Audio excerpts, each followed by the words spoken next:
Welcome to BNEWS Weekly Special Report. I'm Phil Gallagher, along with my guest today, who is Mark Horgan, who is Chairman of the Board of Samaritans Boston. Mark is also a 1967 graduate of Burlington High School, and we like to catch up with our alumni who have gone out in the world and accomplished great things, and Mark is certainly one of those. He is a 1967 graduate of Burlington High. He's a 1971 graduate of the U.S. Naval Academy and a 1976 graduate of Pepperdine University School of Law. Welcome to the program, Mark. Thanks, Phil. And just as a point of information, Mark is 11 months older than I am, despite what appearances might show. Okay, Mark, so let me see. You're also noteworthy in Burlington, the annals of Burlington High sports. In the '66 season, when Jim Long suspended 15 members of the football team, you made the only two scores against Andover, I believe. School, right. Yeah, and tell us about that. Paul Barnes. Actually, it was the '65 football season. It was my junior 65, year. 66, yes. Paul was a senior captain, guard, who got moved to quarterback because everybody had been suspended for staying out late the night before.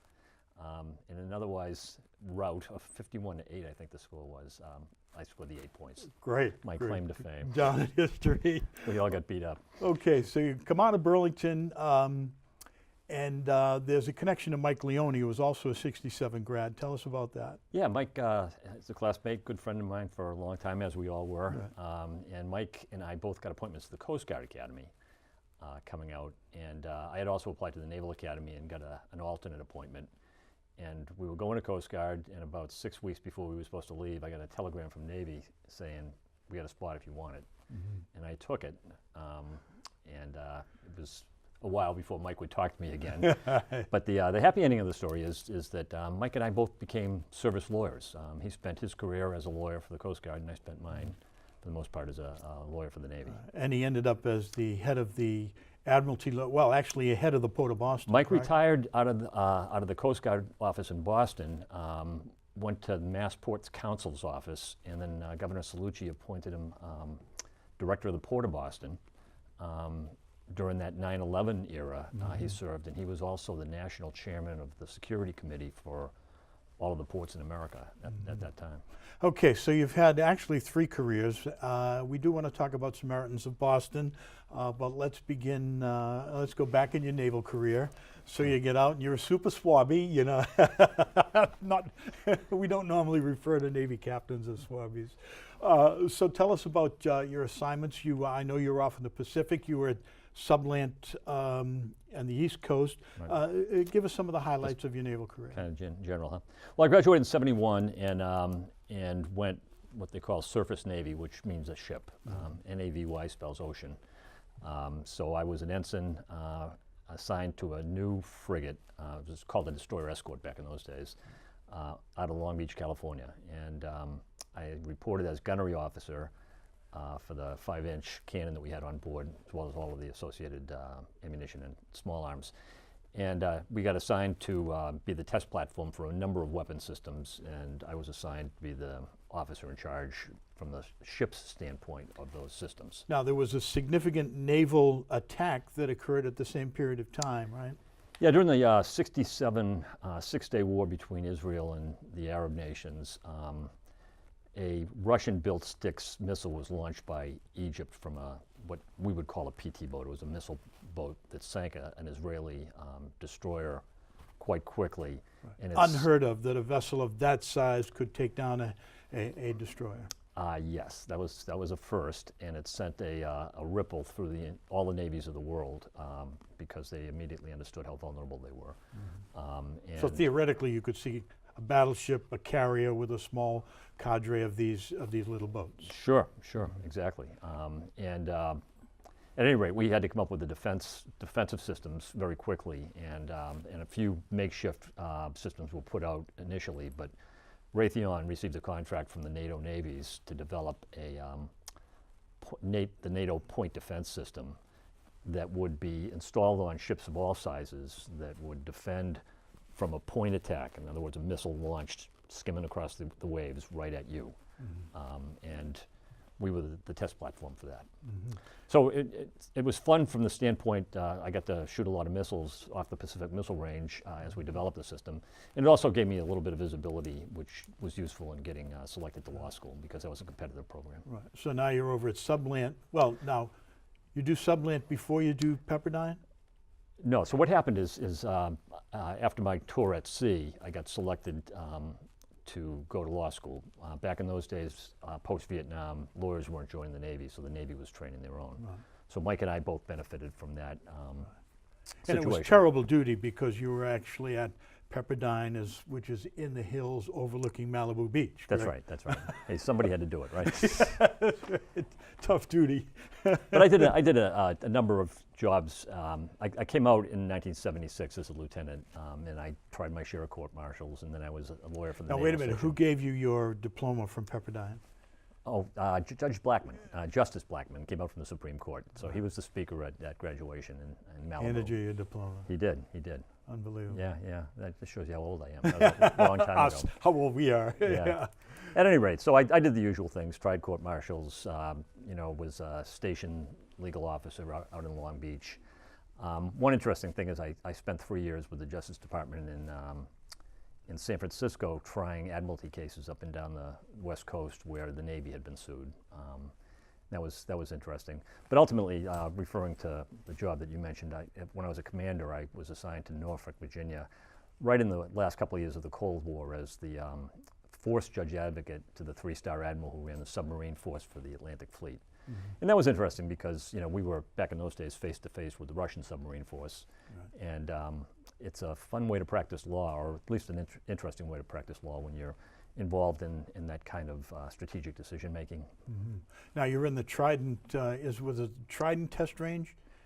Yeah. So one of the things, the admiral was responsible for both attack boats Boomers. and the boomers, the ballistic missile boats. And the instance that I think you've got in mind is we were developing the Trident D4 missile for deployment, and we were under a lot of pressure from Congress to get it out there. This is a MIRV, multi-reentry vehicle, 8 or 9 warheads, et cetera, shot out of a big submarine. Yeah. The details are classified, but it was a lot bigger than other missiles, and that had its own advantages and disadvantages. But we needed to test it on the range there at Cape Canaveral successfully before we could get it funded. And back in those days, there was some question as to whether it would be funded. So what was interesting is that when we went out to demonstrate it after an initial failure, Greenpeace successfully protested by fouling the test range and keeping us from testing it. And we went back to Norfolk and were told to come up with a security scheme that would neutralize that threat and allow us to launch the missile. So we did that. But the Russians were on site as well. Tell us that story. Yeah, I thought this was cool. I mean, I'm sure the professional submariners who were out there all the time against the Russians aren't necessarily wowed by this. But for us lawyers, it was kind of interesting because I was traveling with the admiral as his legal advisor as we sought to test this missile, and I understood. We were sitting in the darkness of the flagship, looking at the radar screen at about 4 o'clock in the morning, and we knew that a Russian missile spy ship, we would call it, an electronic monitoring ship, was out there. Like the Pueblo. Yeah, well, of long ago. About the same size actually. Right. And when the sun came up, there it was. And what I thought was pretty interesting was listening to the back and forth between the American officer in charge of the test, which was a captain on the Compass Island, talking on the radio to the skipper of the Russian ship and welcoming him to the exercise because he had a perfect legal right to be there on the high seas. Right, yeah. But then assigning him position relative to the test platform so that they could do what they needed to do while we did what we needed to do. Right. And the cooperation and professionalism, frankly, between the Russians and the Americans were pretty So pretty you hear him on the phone, essentially. You hear the phone conversation. Yeah, exactly, with a heavily accented Russian. But they did, and then the Russians did what they were supposed to do, but then Greenpeace. So the captain assigned them a position, and off they went to that position. Exactly, and it was right over there. It was fairly close. We didn't try to deny them the ability to do what they were entitled to do, which is what Greenpeace tried to deny us to do. They were there to one school of thought is that nuclear war is a bad thing for the environment, and that was certainly their position. Who could disagree? Yeah, exactly. Who could disagree? Exactly. But our job was to launch the missile, and we got that done. Right. Yeah. So now you're progressing in your career. You make captain. You're assigned to the Pacific Fleet, and you're the apex really of your career is you're the chief legal officer of the entire Pacific Fleet. I was the fleet judge advocate out in Pearl Harbor to the 4-star successor to Admiral Nimitz, and I had that job for about 30 months before I went back to Washington and took over the litigation shop for JAG headquarters. Yeah, and you've gone across the Pacific 7-8 times altogether. Told you it was a great way to practice law. Yeah. Yeah. See, when you're a graduate of Burlington High School, these are the things that you can accomplish in life. So now you come out of the Navy because you could have been an admiral of the blue or an admiral of the yellow, right, as the Right. British would describe it. Or a captain, as it turns out. Yeah, right, Captain, right. that's Yeah, right. So, so now you exit the Navy, retire, and you go to CRICO, which is a division of the Mass General Hospitals, I believe. Well, not exactly.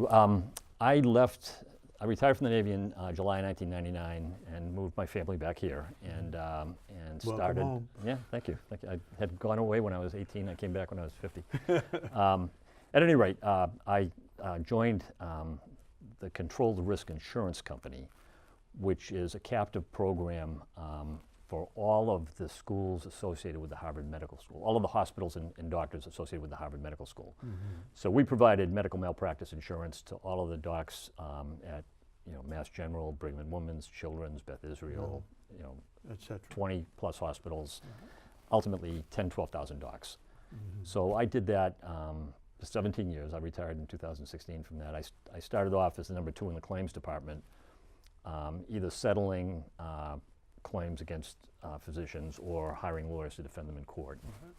So you ultimately ascend to the chief operating officer of the company. Yeah, I was chief operating officer for the last 3 years I was there, yeah. Yeah. And essentially part of that was defense too of these various doctors in very complex legal cases. Right, right. Our bread and butter was medical malpractice, which is one of the more complex types of civil litigation, and a very common one to go to trial. If you, medical malpractice cases, although medical malpractice itself is uncommon, tend to be tried before juries more than most other kinds of civil cases. Right, because the lawyers, the defense lawyers, or the plaintiff's lawyers generally are on commission, essentially, correct? Well, yeah, they get paid if they win, that's right. Yeah. Right, so without a verdict in their favor, they don't often get paid. That's correct, but then again, they don't get many verdicts either. So. Yeah, well, this is true, thankfully, that out of 12,000 doctors, you didn't have many of those. Right. So now you were sent to the chief's job. You're out of there now how long, 4 years?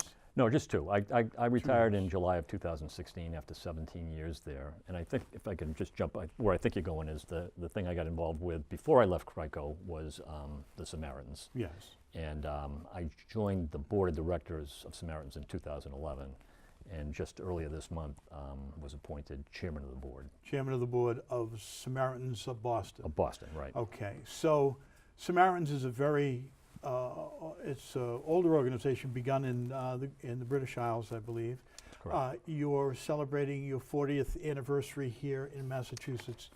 Actually, it's about 45 now. 45. 1974, yeah. 1974. Right. And what are the origins of the organization here? Dickens was involved in the startup, was it not? Yeah. Well, Was first she I not? should say that Samaritans was a distinctive methodology of basically offering an empathetic ear to people in distress who were considering taking their own lives. And it's called befriending, so non-judgmental listening. And that program was brought in 1974 to Boston by Monica Dickens, who was the great-great-granddaughter of Charles Dickens. So it's an English program. There are other affiliates both in Massachusetts and throughout the country. We're the largest in the state right now. So basically, what is the mission statement? And then we'll talk about fundraising and organization, et cetera. But let's start from the beginning. What essentially is the mission statement as it's presented? In addition to offering crisis services to people at immediate risk or imminent risk, to educate the community on the realities of suicide and to destigmatize it so that people can recognize that it's essentially someone who dies of a disease, an emotional disorder or a mental disorder or a situational complication, so that the people can get past the shame and the guilt that so often accompanies that kind of a loss. And so that we can reduce it by explaining to people how it happens so that they can intervene on their own if we're not called in. Well, suicide is a permanent solution. To a temporary problem. Permanent solution to a temporary problem. Because so often, if people are able to see their way through the darkness, they don't have to die. They can come out on the other side. Of depression, of isolation, drug addiction, isolation, despair, trauma, right, despair, right. etc. Right. So, how big a problem is it in the U.S.? Yeah, well, let's say locally and Right. then in the U.S. How big a problem is suicide and how rampant or uncommon is it? Well, it's a lot more common and a lot bigger problem than most people understand. I think the way of looking at it that really caught my attention early on was that if you add up all of the motor vehicle deaths and all of the homicides in America, you still don't have the number of suicides. Massachusetts has a very low suicide rate among the states of the nation. But we still lose 650 lives a year, which is about 1 every 14 hours in this state. So it's And to what do you attribute the lower numbers in our demographic? well, I think there's multiple factors. You know, I mean, the economy here is usually pretty good. The education levels are usually pretty high, which means people might have an appreciation or an understanding of what is affecting them and know how to deal with it. The health care is Medical good. services, sure. One big issue is the lack of immediate access to handguns, because so often suicides are impulsive acts, sometimes, especially for guys, linked to alcohol. And if you've got a gun right there, you might do something that you would not have been able to put together if Just the a gun wasn't moment of there. weakness. That's right. That's right. So all of those things put together make Massachusetts one of the least risky states in America. But you know, 1 person every 14 hours is a lot of deaths, and you know that doesn't account for the 5 or 8 or 10 suicide attempts that are behind every suicide, right? Right, which can be a cry for help as opposed to a successful suicide. Sure, you can harm yourself pretty seriously and not die. You know, in an attempt. So, how do you do this? What is the outreach? What systems are in place to offset this and attack this problem? Well, we have 3 departments or services that we provide at Samaritans. 3 legs of the stool. Yeah, good analogy. One of them is, and it's the one we're known for best, is the crisis center, which we staff 24/7. And I think both the website and the 877 number are available on the screen. Our crack director, Robert, has that up for you right now. Leave that up for a little while, Robert. It's Thank you. www.samaritanshope.org, and it's 877-870-HOPE. And that'll get you to the crisis center that's staffed by volunteers that are specially trained in this methodology that I mentioned to befriend and empathize with people who are struggling. And we've gotten lots of great feedback and stories of people who attribute their being with us the next day to the care that they got over the phone. People who do this kind of work are remarkably dedicated and wonderful people of all ages. We have teens on a texting service that allows their peers, because kids apparently don't talk on the phone anymore. Right. So they get a hold of you on text. But we have many college kids, and we've got people of all ages who volunteer with us. So we've got that. And that's the immediate outreach. That's the sign you can see on some of the bridges in the Exactly right. Commonwealth. Right, and we're getting lots of assistance with the MBTA these days, you know, because one of the ways that sometimes people end their lives is in front of a train. Right. So you'll see us advertised in the MBTA. The 2 other services that are both very important, probably less known, are the grief support services. We run a periodic meetings known as Safe Place meetings that So survivors? support survivors, right? So there's so much stigma and almost shame involved in being a family member or a friend or someone close to a person who has suffered so much that they've ended their own life. Right, and were you the cause, were you the impetus behind that? What should that I have done? action? What should I have known? That Right. kind of thing, you know. So people who've been through this know exactly what the mechanisms are and what people need to understand who are trying to cope with a loss like this. The other thing we have is a wonderful program of community education. We've got a couple of wonderful young women that visit schools, visit places, workplaces, usually through the HR department, to talk the way we're talking now about what leads to suicidal feelings, and not so much to educate people who are considering taking their own lives as to educate everyone who might be in a position to help or support or intervene in some way. Particularly at the school level. The 9th graders in the Boston school systems, for example, all get an hour with one of our 2 ladies that tell them how to handle somebody they think might be considering ending their own lives. Because they're the ones that are going to know before the teachers or their parents even. You know. Well, there's nothing more traumatic to a community than when you lose a youngster to suicide. What are the trend lines in those age groups? Well, it's not trending down. You know, it's still the number 2, I think it's the 2nd leading cause of death in that Behind auto 14 to accidents. 21 age cohort. A big group at risk is white middle-aged men, you know, who may have suffered career turndowns or family breakups or the kinds of things that Financial setback. are hard to get past when you're over a certain age. But there really isn't a group who isn't at risk to one extent or another. Depending on their, well, is it a mental health issue mostly, do you think? You know, the number I think is somewhat north of 60% of people who end their own lives are suffering from a diagnosable mental disease. Now, when I say that, I'm including depression, Sure, the anxiety, whole- the kinds of things that are very common out there, you Right, know. But what happens, it ends up with a feeling of worthlessness, despair, lack of hope, which is what our logo is all about. Right, for just that moment in time could be the, Well, they see no way out. You Yeah. know, they see no way out, and it's hard to really put yourself in a position of darkness like that. You know, and that's where people who've been there, and a great many of our volunteers are people who've suffered a loss of a friend or a family member and understand to an extent better than me, for example, of what these people are dealing From a with real life and how to help them. experience, And how to help right. them. Yeah. So One thing that's interesting too, and I'll put this in because it was a development here nationally that was counter to some extent with the initial befriending model that Samaritans brought over. And that is what to do when somebody is at imminent risk. So you're on the phone, you're speaking with somebody who's called in thinking that they may kill themselves, and you conclude that this might really happen, and it might really happen tonight.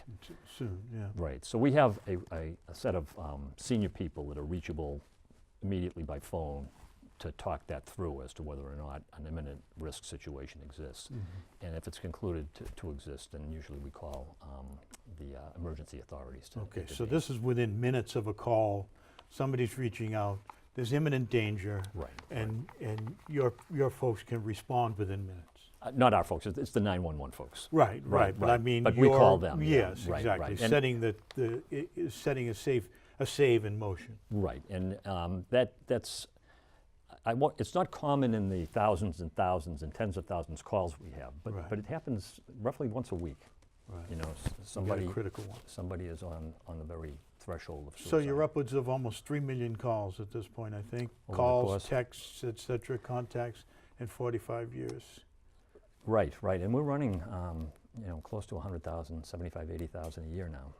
You know, when you count the calls and the texts. Okay, so it's a large organization. You have 300 volunteers, I think.